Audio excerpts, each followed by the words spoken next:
I've been informed of the ruling by the CAF Appeals Board concerning the appeal by Morocco relating to the Afcon Morocco 2025 final match. And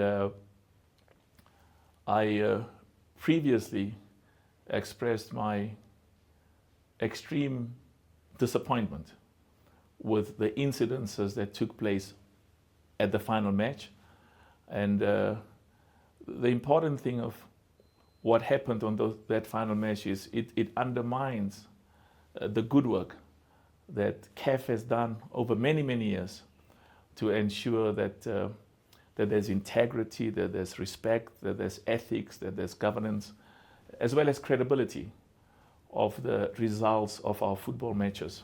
The occurrences, those incidences at the final match of the Afcon Morocco exposes is the work that we are still dealing with concerning the suspicion and distrust. It's a legacy issue. When I became president, one of the major concerns was the impartiality, the independence, and the respect of referees and match commissioners. And a lot of good work has been done, but there continues to be suspicion because it's a legacy issue. It's something that has been there for many, many years, and we consistently deal with that because that's critically important. Another important matter that these incidences at the final match brought to the fore is the independence and the respect of our judicial bodies. In choosing the members of our judicial bodies, we followed a different path, different from what had been the case before.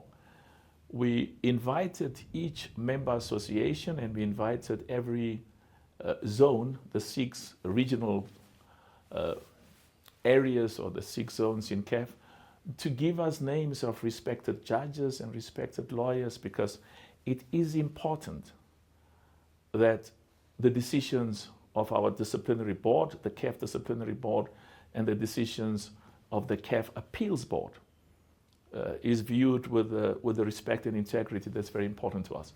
So if you look at the composition of those bodies, they reflect some of the most respected lawyers and judges on the continent.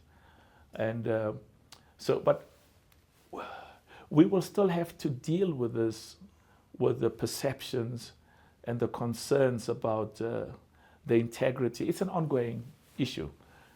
We are very clear at CAF that we are enormously committed to ensure that not only in terms of what we do, because we've implemented best practices. We've identified judges and lawyers from every region, from every zone, from the 54 countries in Africa, to make sure that these are people who have integrity and have a track record.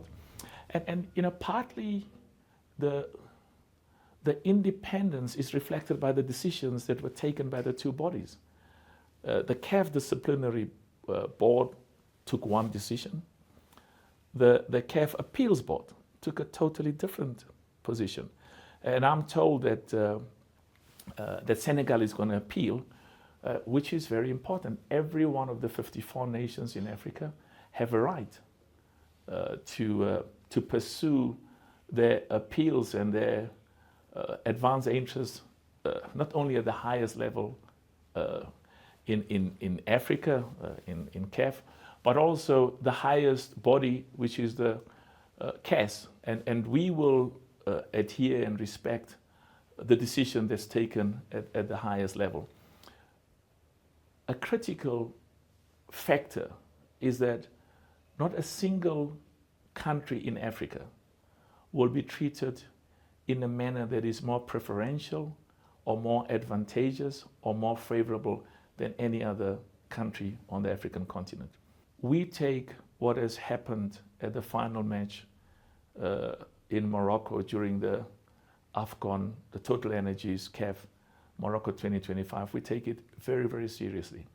And we have already started with very important steps to make sure that those areas which have been identified as deficiencies and where there's need for improvement, that the necessary resolutions are passed. We have very high standards that we set for ourselves. It is important for us that ordinary football supporters and spectators in every one of the 54 countries in Africa, in their judgment, not in CAF's judgment, not in my judgment, regard the decisions of our judicial bodies as fair, with integrity and impartiality. And what is equally important, that they regard our referees, our VAR operators, and our match commissioners as people who are fair and just, and those decisions that are taken reflects the impartiality and independence that's critically important.